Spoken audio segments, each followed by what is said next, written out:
let's go to whatever you think is the most important next. Whether that's we go back a few days and review what happened last weekend, who was here, your impressions, what you heard out of the recruits, and what they had to say, maybe.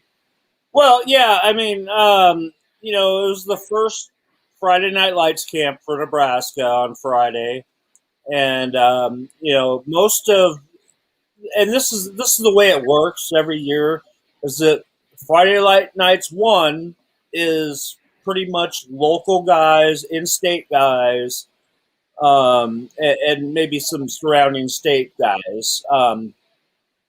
But then you have the official visitors that are there, which are all kind of the big-time guys that don't work out. So the next one coming up on June 18th is the one where you will see more national recruits and stuff working out.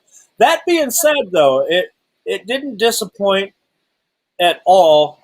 There was a lot of in-state guys that there were offers made.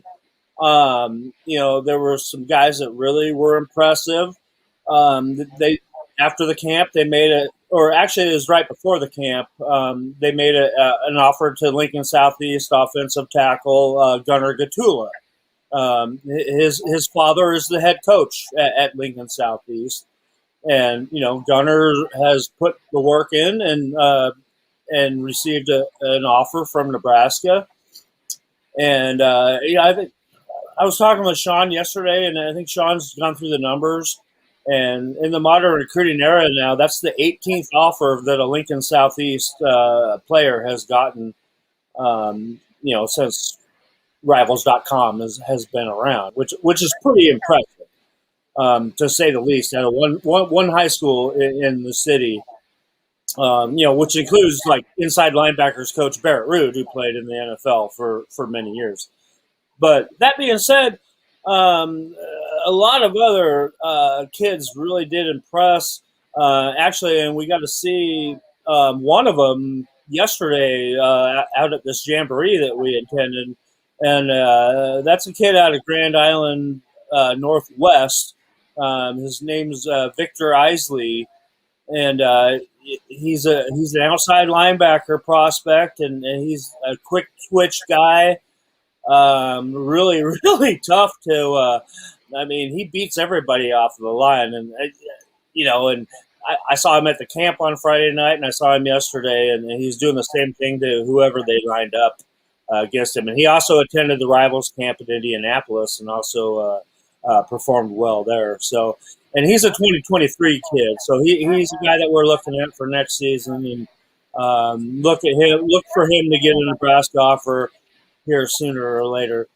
But then moving on, there was also Mack Owens, who's a 2022 outside linebacker or inside linebacker. He could go either way. He's out of Aurora, Nebraska. He held the private workout last Friday before the Friday Night Lights camp in front of Coach Frost and Coach Ruud, and was pretty impressive there. And he's also he's going to go visit Vanderbilt and Northern Illinois here coming up in the following weeks.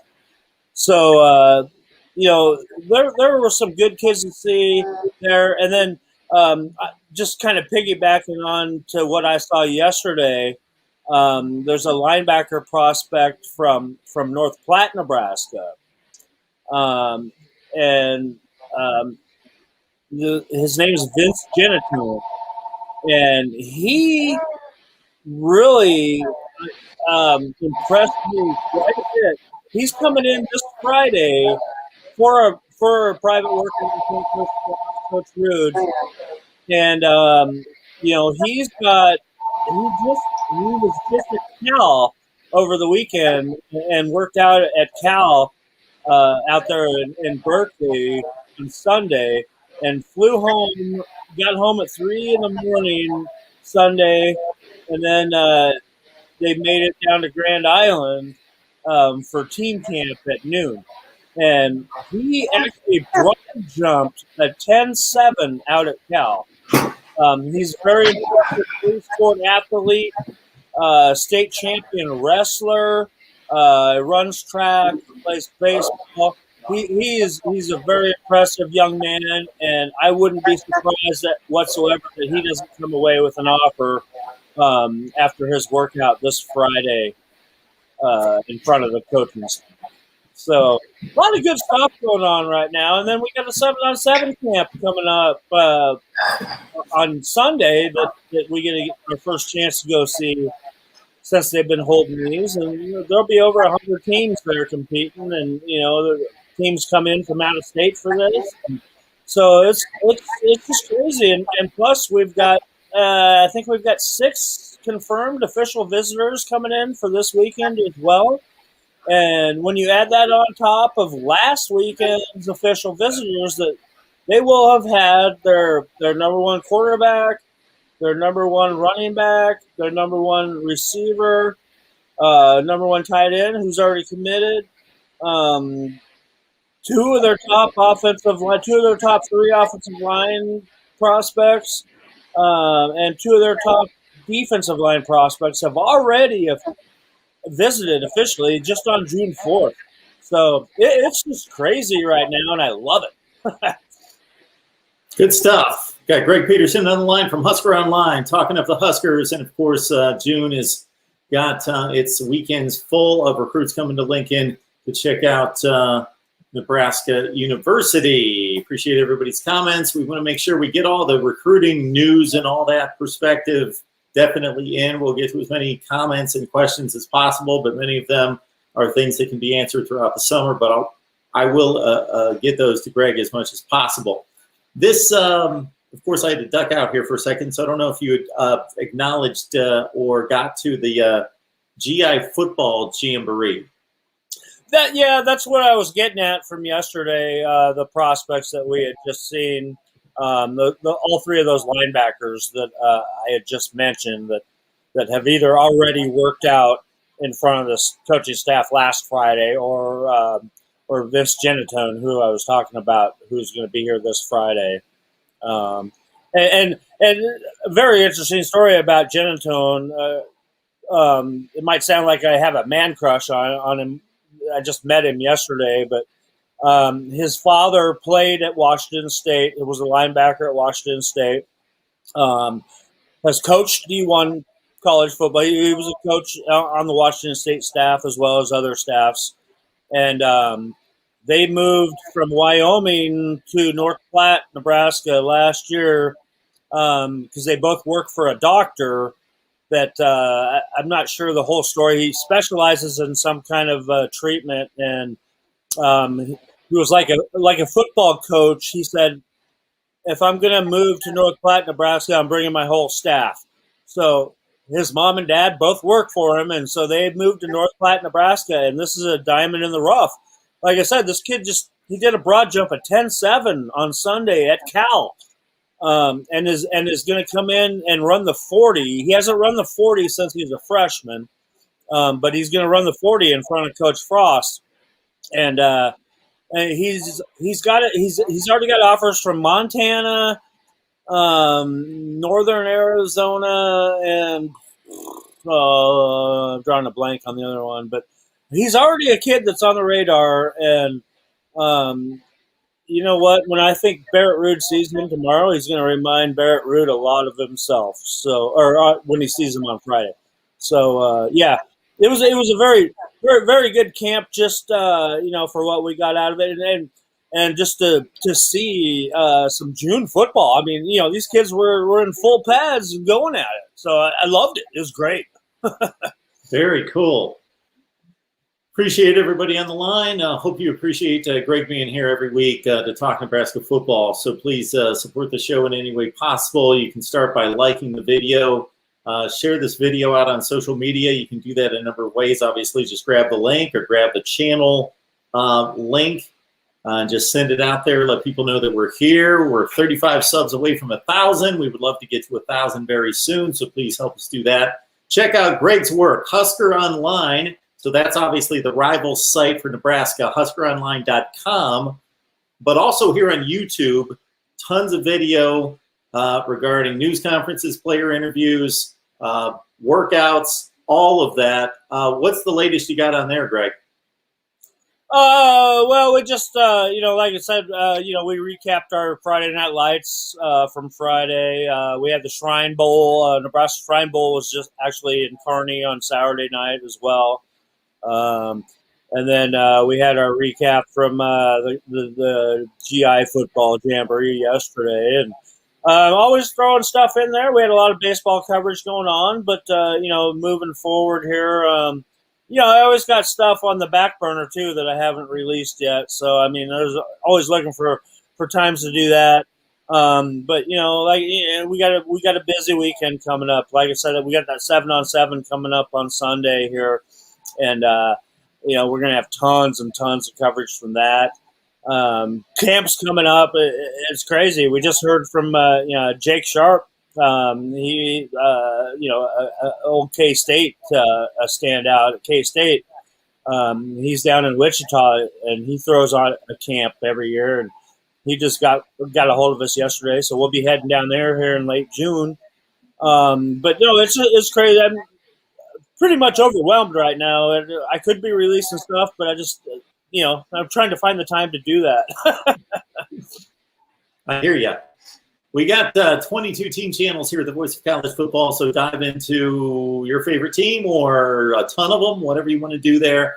The main channel, we're trying to focus on just national topics. You will see my player rankings there. You will also see, again, us tackle, with the College Football Playoff Committee announcing today that they've got a report coming in that's going to be announced and presented to the committee next week. We'll address that soon. Actually, following this show, I will be taking your calls on the main channel, addressing that and whatever you want to talk about with college football.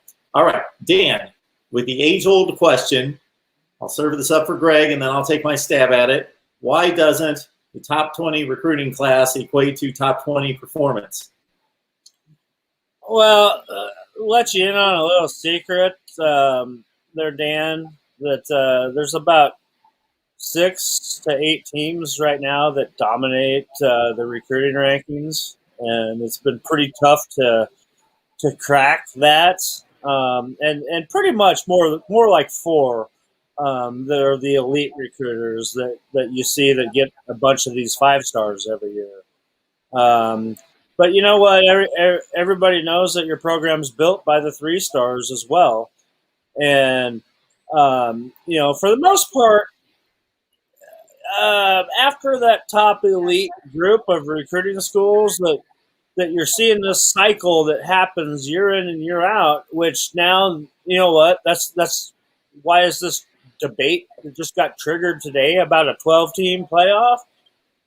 Because they're trying to, equal this thing out a little bit. So kids want to, not all go to Alabama or Ohio State. This is a big-time business. It all comes down to business. And right now, there's 4 or 5 schools that are dominating this recruiting. And it all depends on the rest of the pack trying to, beat them by developing the guys that they get and trying to move forward in that. And, if you're a Nebraska fan, obviously that hasn't been happening because you recruit at a high level, top 20 recruiting class year in, year out, but you got to develop it. But really, having the number 20 recruiting class isn't not very much different than having the number 30 recruiting class or the number 40 recruiting class or the number 50 recruiting class. It's very minuscule there about the difference about that.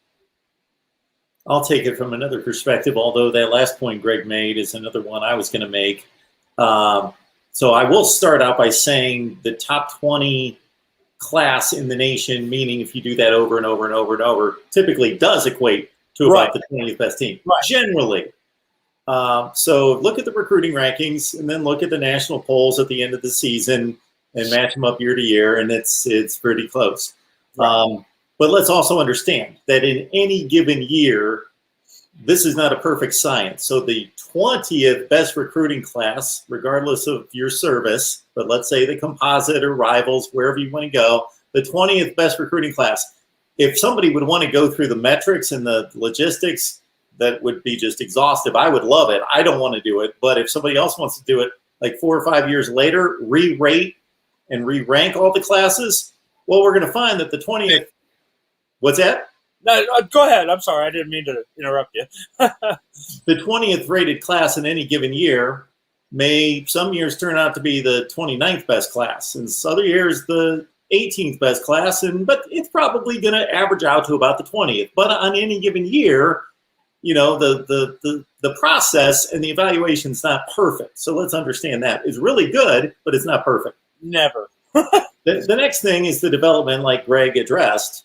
Some programs are showing that they recruit great talent and then they develop it. Alabama, Ohio State. Other programs are like Texas. They would be the end of the extreme example of recruiting great talent and not developing it well. In the last 12 years, they're generally in the top 5 to 10, and they're losing 5 games a year. On the other end of the spectrum, you got Wisconsin bringing in top 40 talent and turning them into top 10 to 15 teams in the country. So they're on the other end of the spectrum, being able to develop these classes. Also keep in mind where these particular programs are located, meaning if you're in the SEC and you're South Carolina, look at Will Muschamp's recruiting classes. They're 17th, 18th in the country. Well, they're also like 11th in the SEC. So that's kind of difficult against the competition. So there's a few other points there, but it's a good question. Kids like to play close to home. Yeah. Yep. Generally, they do.